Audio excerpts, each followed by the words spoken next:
20 taong pagkakakulong ang kinakaharap na isang bank manager na inaresto matapos umanong tangayin ang halos 70 milyong piso mula sa pinasukang bangko. Balitang hatid ni John Consulta, exclusive.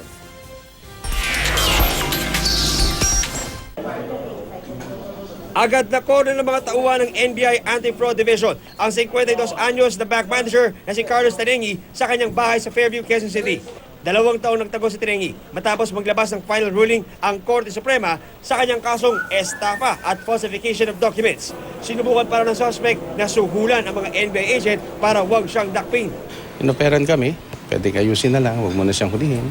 Tinawag ko na agad sa hepe ko na huli ka na, paano ka pa makakawala dito sa akin. Ayon sa NBI, wanted si Tenengi matapos tangayin ang halos 70 milyong piso mula sa pinapasukang bangko, makaraang pekein niya ang mga dokumento ng isang high-value client para palabasing nag-a-apply ito ng loan. Lahat ng pirma, peke. Being a branch manager, siya may control lahat na ito.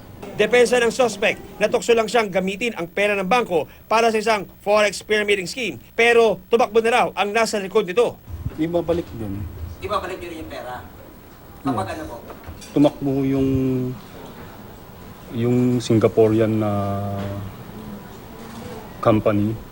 Nahaharap ang suspect sa 20 taong pagkakakulong dahil sa 5 counts ng estafa at falsification of documents. John Consulta, GMA News.